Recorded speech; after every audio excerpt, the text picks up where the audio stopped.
Magandang umaga po sa ating lahat. Ang biyaya ng Diyos ay laging dumadaan sa bawat isa sa atin upang may magamit tayo sa paglilingkod.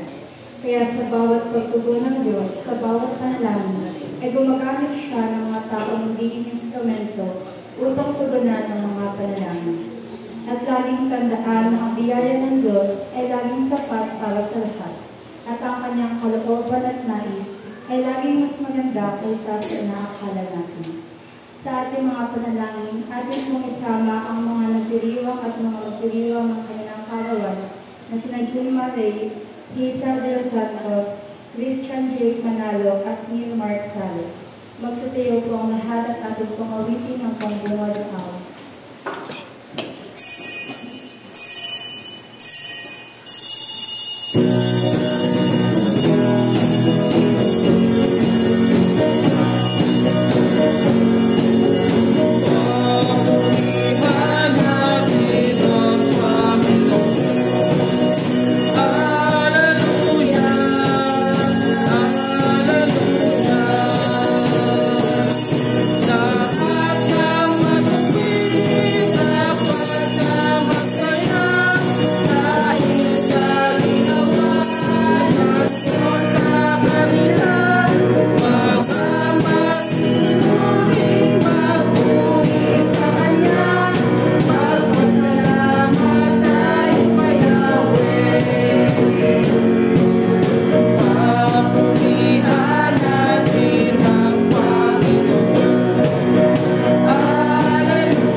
Sa pangalan ng Ama, ng Anak, at ng Espiritu Santo.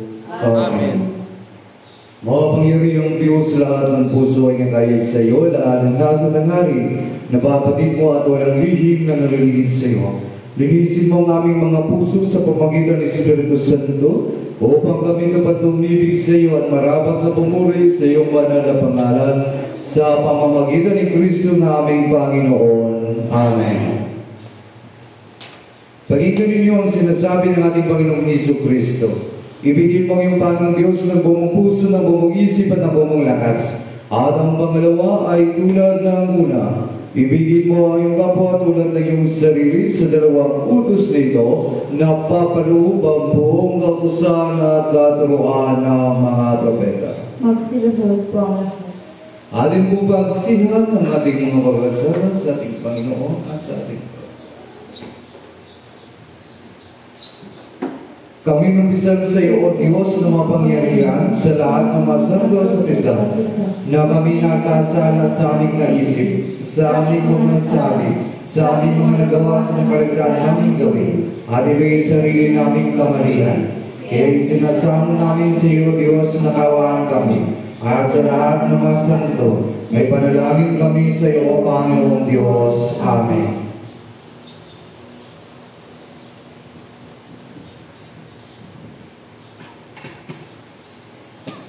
Kawan kayo ng mapangyarihang Diyos, patawaran kayo sa inyong mga kasalanan at matubayan sa buhay na walang hanggan sa pamamagitan ni Kristo na aming Panginoon. Amen. Magsitayo po ang lahat.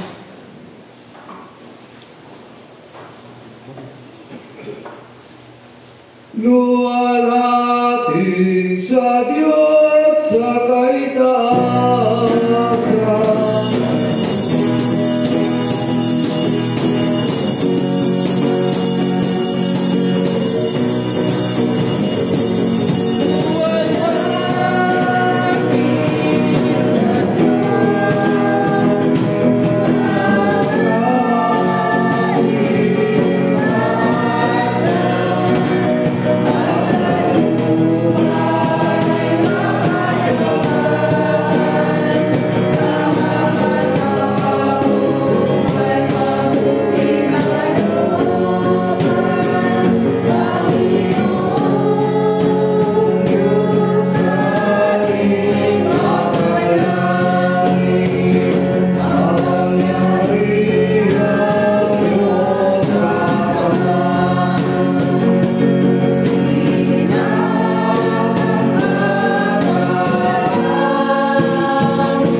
iyo. At sumainyo rin. Tayo manalangin, O Diyos, pinupuri ka, pinasasalamatan ka. Sapagkat patuloy kang nagdadalog ng biyaya at pagpapala upang punan ang mga kulang sa buhay namin.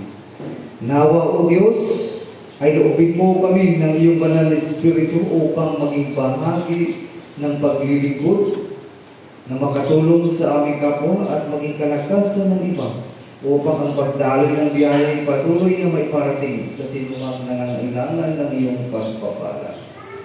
Ating isama sa ating mga panalangin ng ating mga kapatid na magdiriwang ng kalangkarawan na sina John Mark Ray, Neil Mark Sari, Cecil de los Santos, Christian Jake Manalo.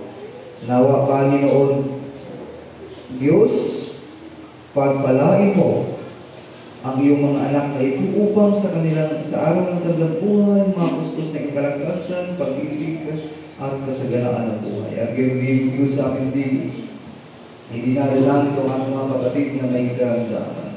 Lalong-lalo na sinamaylang bilang isisyo, Roses Alotes, Narcis Safrio, Father Wilton, Monsignor Robert Aurenio. Igawan mo po sa kanila, O Diyos, ang gagalingan upang sa ngayon, O Panginoon, ay mapuspos ng iyong kalakasan. At aming patuloy ng may panalangin pagpapasalamat, lalo sa third sa limang sponsors. Na, O Diyos, ito yung maanak malingkod ng simbahan ay patuloy ng pagkalain upang mapuspos ng kalakasan, kagalakan at kasaganaan ng buhay sa paglilingkod sa iyo at sa iyong simbahan. Ang ating iyang dalangin sa pamagitan ni Kristo na aming Panginoon na buhay na haring kasama mo at ang banal na Espiritu isang Diyos ngayon at magpakailanman. Amen. Magsilpo pong lahat para sa mga pagpasa. Hanggat hindi mangyayari ng kanyang kalooban, ay hindi titigil ang Diyos, sapagkat ang kabutihan ng kanyang nais ay marapat niyang may pagkakaloob ito. Kaya magtiwala sa Kanya, lalo't higit sa kanyang mga plano, sapagkat mahusay at maganda ang lagi niyang nais para sa kanyang bayan at mga hinirang. Atin pong pakinggan ang unang pagbasa.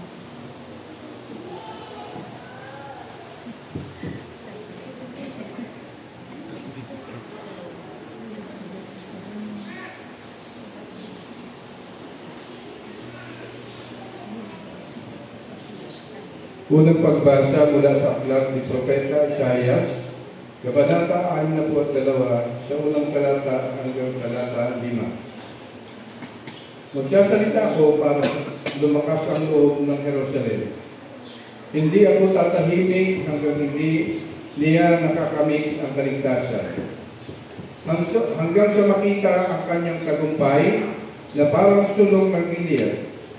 Makikita ng mga bansa ang pagpapawalang sala sa iyo at ang lahat ng hari ay iyong kaniningan.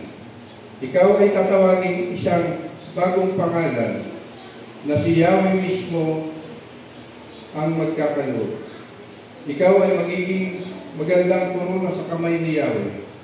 Isang maharlikang putong na hawak ng Diyos. Hindi ka natatawaging pinabayaan. At ang lupain mo'y hindi na rin tatawaging asawang iniwan. Ang itatawag sa iyo'y pinalulugdan ng Diyos. At ang lupain mo'y tatawaging maligayang asawa. Sapagkat si Yahweh ay nalulugod sa iyo, at ikaw ay magiging parang asawa sa iyong lupain. Tulad ng isang binatang ikinasal sa isang berhen. Ikaw ay pagkakasalan nang sa iyo ay lumikha. Kung paano nagagalak ang binata sa kanyang kasintahan, ganoon din kagagalakan ng Diyos sa iyo. Ito ang salita ng Panginoon. Salamat sa Diyos.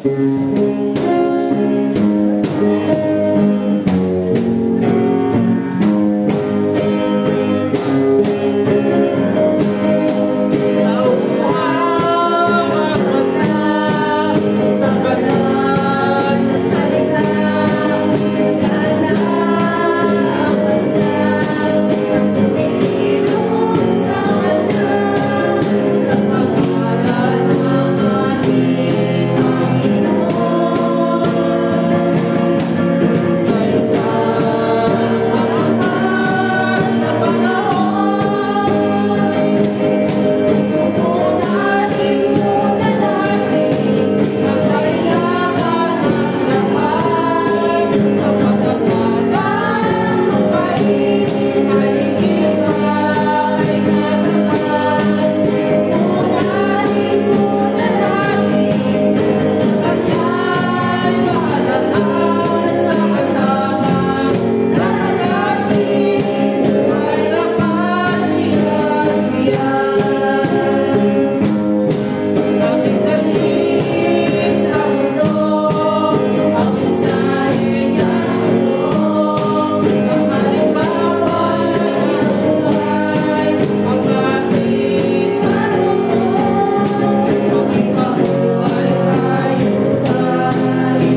ng kanyang pagpapala na ibinigay ng Diyos upang mayroong magamit ng bawat isa sa paglilingkod sa Kanya.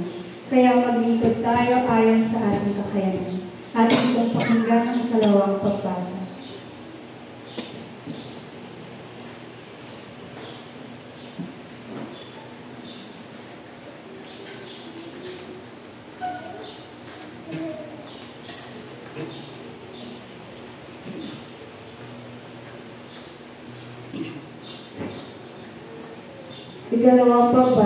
Ikalawang pagbasa mula sa sulat ni San Pablo sa mga taga-Korinto, Panata 12 sa unang talata hanggang talata 11. Ngayon mga kapatid, nais kong maunawaan ninyo ang tungkol sa kaloob ng banal na Espiritu.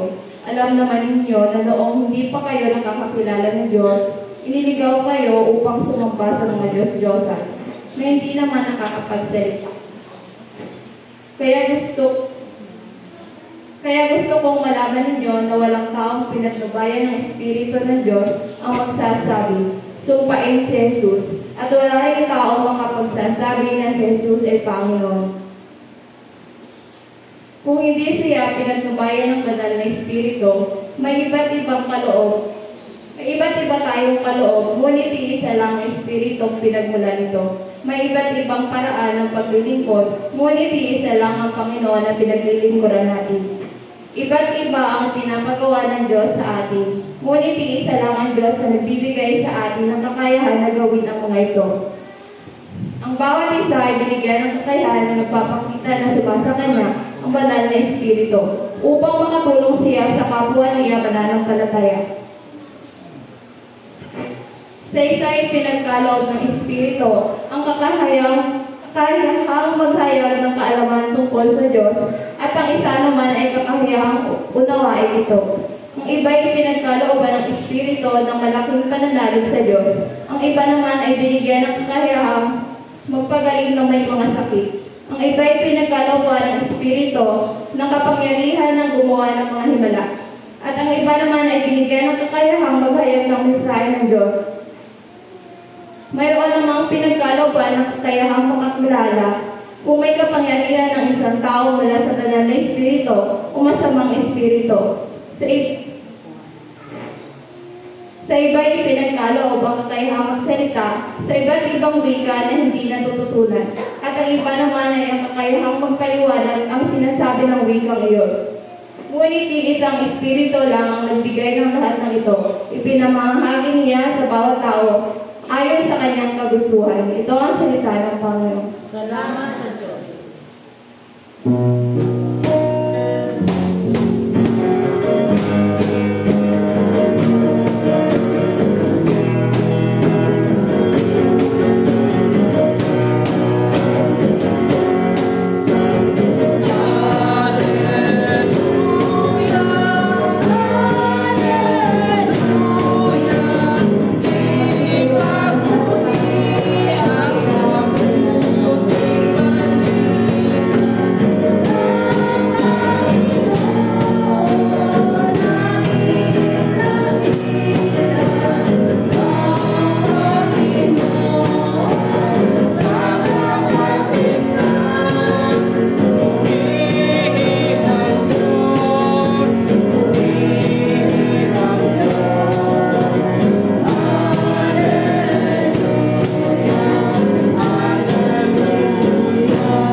Ang Panginoon ay sumainyo. At sumainyo. Ang banal na Ebanghelyo na San Juan sa kabanata 2 mula sa unang talata hanggang talata 11. Dalangin sa iyo, Panginoon Jesucristo.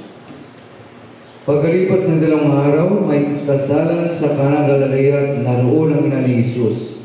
Si Jesus at ang kanyang mga alagad ay naroon din. Kinapos ng alak, kaya sinabi ng ina ni Jesus sa kanya, naubusan sila ng alak. Sinabi ni Jesus, huwag ninyo akong pangunahan, ina.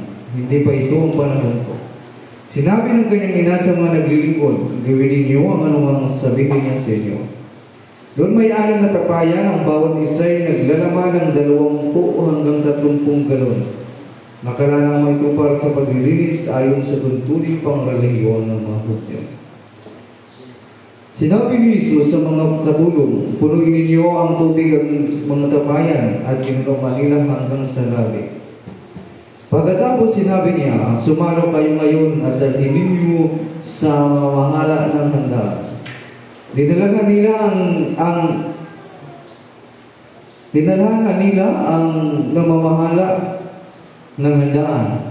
Tinigman naman nito na ang tubig naging alat. Hindi niya alam kung saan ang galing yun, bagamat alam ng mga katulong na sumalok na tubig, kaya tinawag niya ang lalaking ikinasal. Sinabi niya rito, ang ulo pong inihain ay ang masarap na alak. Kapag marami nang nainom ng mga tao, saka inihain ang mababang uri. Ngunit ipinapahuli ninyo ang masarap na alak. Ang nangyari ito sa Kana Galilea ang siyang unang kababalaghan ginawa ni Jesus. Na sa pamagitan nito'y inihayag niya ang kanyang katikilaan at nanamig sa kanya ang mga alagad. Ang Ebanghelyo ng ating Panginoong Hesus Kristo.